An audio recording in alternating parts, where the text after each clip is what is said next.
What's up everybody, Jonesik here, back with another Thursday vlog. I hope you guys are all doing well. In this video we're going to take a look at my top 10 downsides of living in Canada. So this list that I'm making up is actually one that I personally think about. It's not like what everybody thinks here in Canada because a lot of people have different opinions, but this is just my take on it.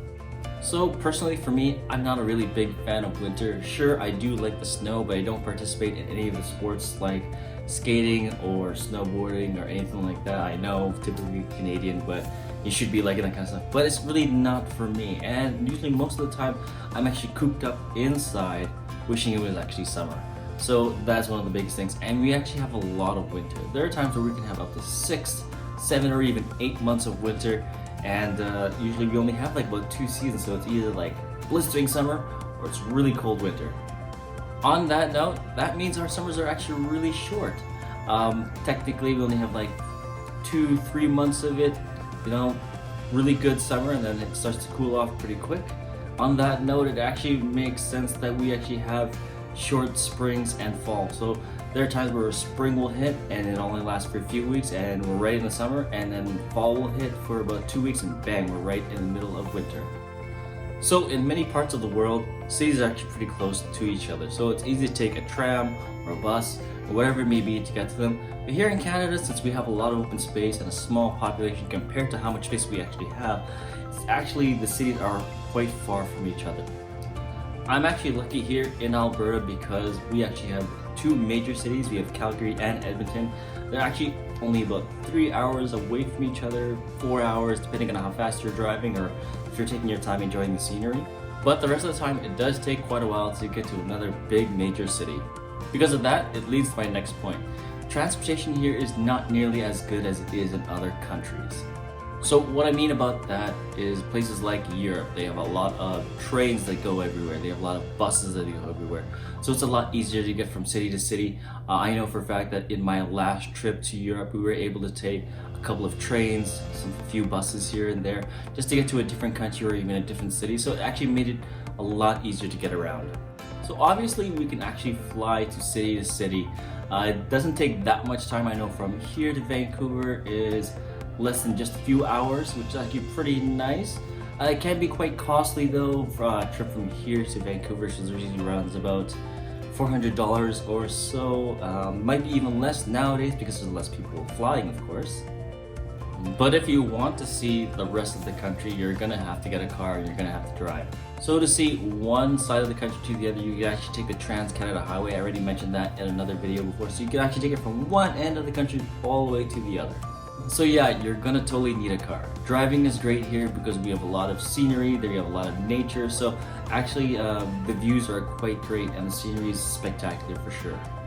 So I travel a little bit, and when I do, I like talking to locals. I like talking to other people where they're from, or make conversation when we're on a tour or something else like that. And usually they ask us where we're from, and usually our response is gonna be Canada. And then sometimes I'll get into like an Uber or a taxi or something like that, and they'll try to make conversation. They'll be like, oh, where are you from? Obviously, I'm gonna say Canada, but they're always gonna be like, oh, I love Vancouver. I'm like, we don't live in Vancouver. Oh, I love Toronto. I was like, actually, we don't live in Toronto. And it probably happens to a lot of people in other countries where, you know, like they only know 1 or 2 cities. But for me, I'm always like, no, I actually live in Edmonton. And they're like, oh, I thought there was only 2 cities in Canada. I'm like, well, it's one of those things where a lot of people don't study the geographical nature of Canada itself. I don't really blame them. There's a lot to know, there's a lot to learn, and sometimes since we're on a different continent, sometimes it's not relevant to where they are and where they're from. Speaking of continents, here in North America, we have access to the United States, and we actually have access to Mexico, which actually doesn't take that long to fly to different places. But the only big downside for me is that if you're flying to places like Europe or Asia, it does take quite a while. I know for a fact that if I'm going to be traveling from here all the way to my wife's hometown in New Moravia in the Czech Republic, it actually takes about 18 to 24 hours depending how many stopovers we have, if you have to take a bus or a train, or how long it's going to take, and of course times of the week and stuff like that, or even times of the year. So that could actually be quite a hassle. So I know for a fact that if I'm traveling overseas, it is going to take a little bit of time, so you got to be patient with that. So living in Canada, some things can be quite similar to the United States. Things like living expenses can be very expensive. Gets down to the point where, depending on where you are, and depending what kind of jobs you have, things can be a little bit tight when it comes to budget. For instance, when you live in Vancouver or Toronto, some of the two biggest cities in our country, actually renting a place might be more affordable at the time, but actually buying a place in Edmonton could be equivalent to that. So you could be renting a place in one of those two cities, and you'd actually be able to afford an entire home to yourself for those monthly rates here in Edmonton instead.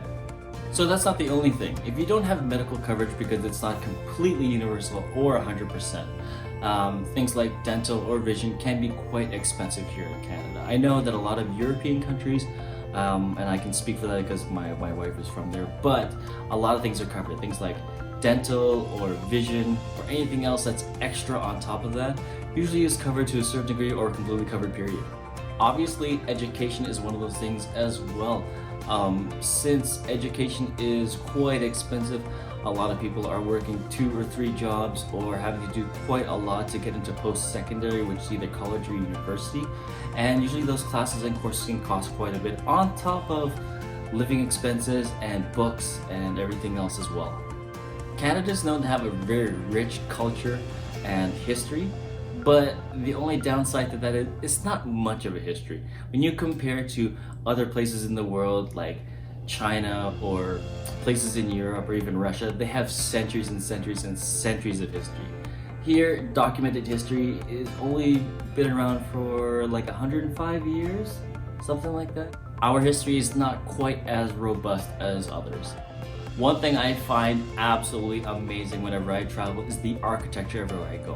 Whether I see like old churches or basilicas, even if I see regular homes and houses when you go to the Netherlands, or if you're going to Prague, or if you're going to Paris, you can obviously know that the architecture is completely different. It's one of those things you just take in. My neck usually hurts from looking at this and that because it's wonderful to look at. Here, unfortunately, especially in the city that I'm in, it's a concrete jungle. It's going to be square glass boxes everywhere, square buildings. A lot of things look a lot the same.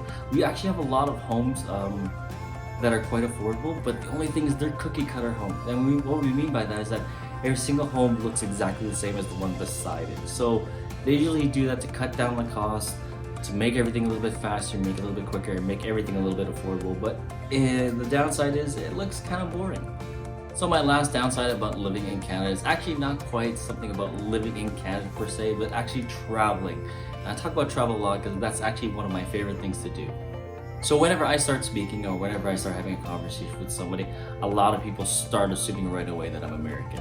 And it's funny because their tone changes quite a lot when I say I'm actually from Canada, and then they start listening to my little nuances. So whenever I say a, or if I apologize often, or just the way we talk, they totally get it after a while. But at first, that initial contact is usually, oh, typical American, but you know, I'm actually Canadian instead. Not that I have any problems with America, I actually do like visiting. Hopefully, when all this stuff blows over, I would like to go visit again because there's a lot of that country I have not seen yet.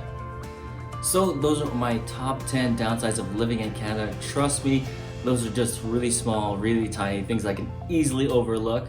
But I actually made a video of my top 10 things about living in Canada. So I thought I might make something on the other side as well, because it's not always sunshine and rainbows over here. But other than that, I do love living in this country. I'm very proud to be Canadian, of course. We do have a lot of things that I wish we could improve on, like transportation and a little bit of history and changing of the architecture, but all that's like super minor. I love being here. It's probably one of those places where I'll never see my entire country because it's actually quite gigantic and huge.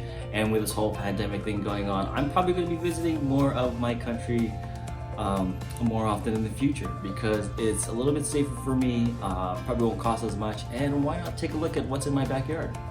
So another small announcement, since I'm talking about not traveling outside of Canada, I actually did my Amsterdam vlogs for Saturday. Actually, that was the last country I visited in January before all this craziness happened. So the Thursday vlog might be going away, and unfortunately I'll probably have to merge my Saturday travel vlog with a little bit of my Thursday regular vlog. I do have some things for travel related that are going to be there. I did take a quick trip to Jasper for about a week or so we'll see a lot of nature, and there's quite a lot of wildlife in that as well, so I'll be able to share that with you. On top of that, there are a few things that be done around the city, so that's something different, so I can actually show you a few places that I went to that are actually spectacular. Of course, I'm actually working on another project as well. It's going to take me a little bit of time, but hopefully the footage that I have already stocked up will actually give me enough time to actually show you and get you guys involved, and maybe I can share that with you guys later on. Alright everybody, that is the end of the video. I hope you guys enjoyed it, of course. But if you made it this far, do me a favor, subscribe. Why not? Helps me out, helps out the channel, helps me expand a little bit more so I can do these things more often.